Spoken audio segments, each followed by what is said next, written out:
Assalamualaikum warahmatullahi wabarakatuh. Saya Nur Ana Sahada dengan NIM 200581110 dari kelompok 2. Kali ini saya akan mempresentasikan dan menjelaskan materi tentang administrasi kurikulum. Materi ini akan membahas mengenai pengertian, proses, peran guru dalam administrasi kurikulum, serta masalah-masalah yang ditemukan dalam implementasi kurikulum baru. Baiklah, pembahasan pertama mengenai pengertian administrasi kurikulum. Secara etimologi, kurikulum itu sendiri berasal dari bahasa Yunani, yaitu kurir yang berarti pelari dan kurare yang berarti tempat berpacu. Jadi, istilah kurikulum tersebut berasal dari dunia olahraga pada zaman Romawi kuno di Yunani, yang dimana mengandung pengertian suatu jarak yang harus ditempuh oleh pelari dari garis start sampai garis finish. Pengertian kurikulum dapat kita lihat dalam Undang-Undang Sistem Pendidikan Nasional Nomor 20 Tahun 2003 yang menyatakan bahwa kurikulum adalah seperangkat rencana dan pengaturan mengenai tujuan, isi, dan bahan pelajaran, serta cara yang digunakan sebagai pedoman penyelenggaraan pembelajaran untuk mencapai tujuan pendidikan tertentu. Jadi, berdasarkan uraian mengenai tentang kurikulum tersebut, dapat kita simpulkan mengenai pengertian administrasi kurikulum. Administrasi kurikulum merupakan seluruh proses kegiatan yang direncanakan dan diusahakan secara sengaja dan bersungguh-sungguh, serta pembinaan secara kontinu terhadap situasi belajar mengajar secara efektif dan efisien demi membantu tercapainya suatu tujuan pendidikan yang telah ditetapkan. Pembahasan berikutnya mengenai proses administrasi kurikulum. Proses administrasi kurikulum ada 4. Yang pertama, perencanaan. Di dalam perencanaan ini, kurikulum memiliki sekitar masalah tanggung jawab untuk menentukan harus bagaimana bentuk kurikulum itu. Yang kedua adalah pelaksanaan. Suatu rancangan kurikulum yang dimiliki keberhasilannya tergantung kepada guru.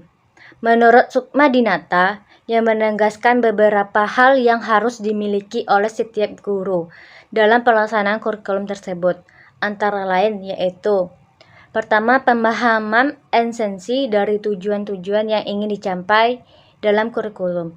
Yang kedua, kemampuan untuk menjabarkan tujuan-tujuan kurikulum tersebut menjadi tujuan-tujuan yang lebih spesifik. Yang ketiga, kemampuan untuk menerjemahkan tujuan khusus kepada kegiatan pembelajaran. Yang ketiga adalah pengawasan. Pengawasan suatu kurikulum ini, dalam pengembangan kurikulum terdapat proses di mana yaitu: pertama, pengembangan pedoman kurikulum yang meliputi latar belakang yang mengisi rumusan falsafah dan tujuan lembaga pendidikan.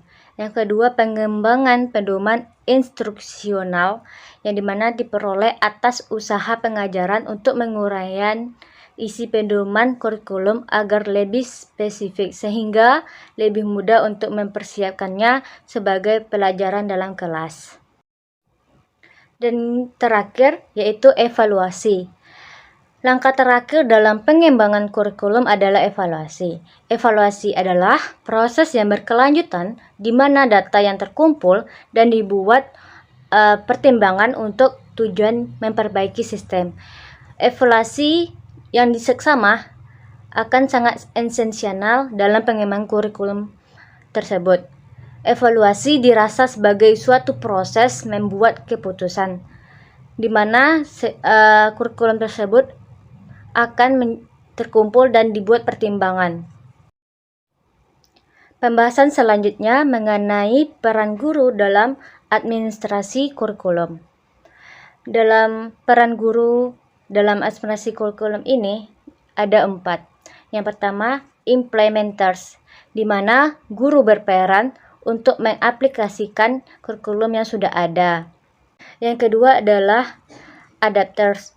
Adapters ini di mana guru sangat berperan dalam pelaksanaan kurikulum, juga sebagai penyelaras kurikulum dengan karakteristik hubungan siswa dan kebutuhan daerah. Yang ketiga adalah developers, di mana guru berwenang dalam mendesain kurikulum.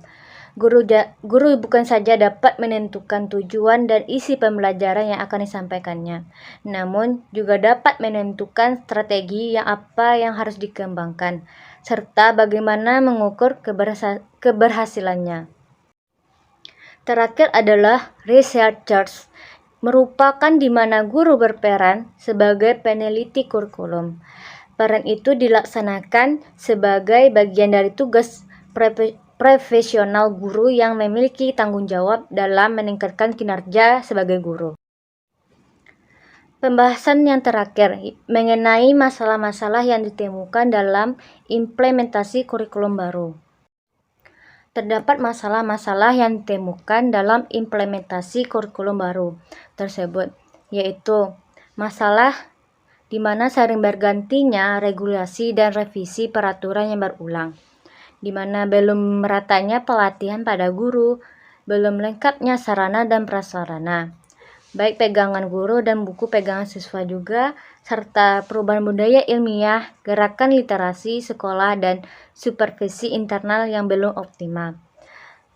Kemudian kebanyakan siswa terbiasa menjadi pasif saat penjelasan guru dan butuh waktu untuk menjadi aktif dalam mencari dan mempelajari materi karena sesuai dengan kurikulum yang baru tersebut.